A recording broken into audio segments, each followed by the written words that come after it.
Nyck De Vries, what is going on?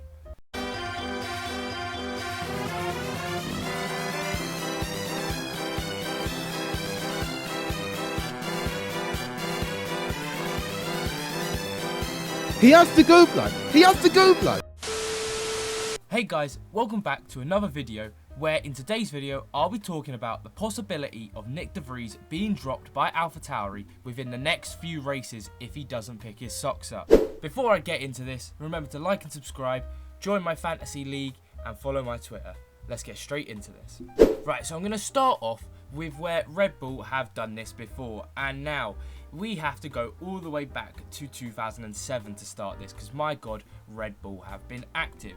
So the first person to be replaced was in July 2007 and it was Speed. Scott Speed was cut from the team because he was not able to score in his first 28 races, and so they brought in Sebastian Vettel, the rookie at the time. Crazy to think how long ago this shit was happening, and it's still happening now with AlphaTauri and Red Bull. Then we move on to Bordeaux, who was cut halfway through the 2009 season, being replaced by abou.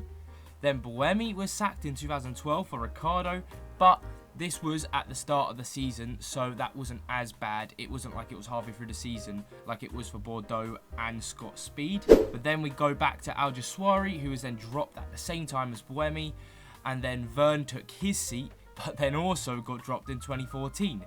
Then we move on to Kvyat, who was infamously dropped from Red Bull after the torpedo incident, which then led to Verstappen taking his seat, and then him winning his first race in Barcelona with Red Bull.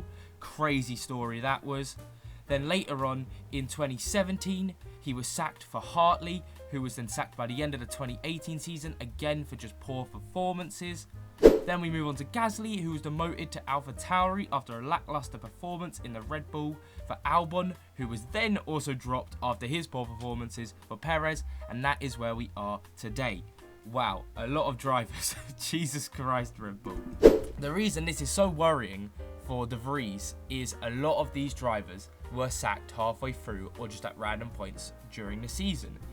Only a few of them were actually sacked at the end or the beginning of the season. So we know Red Bull do this, and they've been doing this since 2007. So realistically, it is really looking likely that he might get the boot if they carry on with the way they've been acting since 2007. And apparently, I don't know how credible this story is, but Ricciardo may have already fitted a seat for that AlphaTauri. So that does not help Nyck De Vries' case as well if they're already planning to do this. And now the other question would be, is it worth it? Well, now, let's have a look at his results so far. In Bahrain, qualified 19th. In the race, he finished 14th. In Saudi Arabia, he qualified 18th. And then race again 14th.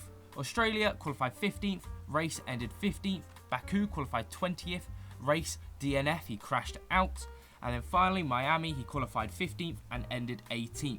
Now, these results are not great whatsoever, but also you have to remember he is in an AlphaTauri, and that's why when you look at his results by themselves with no other factors involved, it looks like, yeah, he's doing not the best job, but in an AlphaTauri, what do you expect? They're not going to be in the points positions that much, so does it really matter? But then that's why if you bring in his teammate Tsunoda, this is why he's going to get dropped. This is Tsunoda's race results since the start of the season. 11th in Bahrain, 11th in Saudi Arabia, 10th in Australia, 10th in Baku, and 11th in Miami. Now, by no means are these race results amazing. We all know that Tsunoda was getting outperformed by Gasly when Gasly was still there. So we know Tsunoda, I like Tsunoda, but he's not one of the best drivers on the grid. So to be losing that much positions to your teammate, who is getting the odd point every now and then, he's not doing well enough, and this is why he is realistically going to be dropped.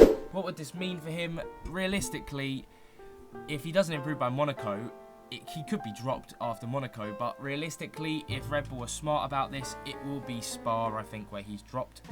And the leading driver to take his position would be Daniel Ricciardo, as he's waiting in the shadows, being that reserve driver for Red Bull. Now, will this be a Ricciardo resurgence? No one knows.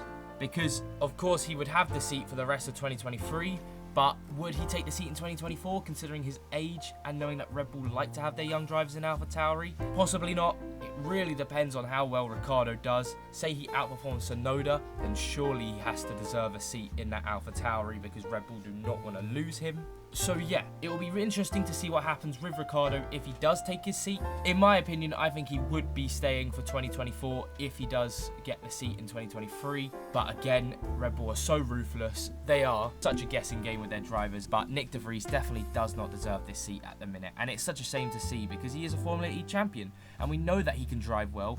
It's just he needs to find his mojo. And I feel like with Red Bull, you don't have time to find your mojo. You have to find it or you get dropped. But anyway, I think that is all for today's video. It was a nice little short one, just an in-depth talk. Will Nyck De Vries get sacked? Of course, now you know I think he will be sacked. Anytime between Monaco and Spa, it's going to happen, mark my words. So hey, don't have him in your fantasy teams because... well, actually maybe do, because maybe he'll be replaced by Ricciardo. But anyway, comment down below if you think Nyck De Vries deserves to be dropped or not. And love you all. I'll see you in the next video.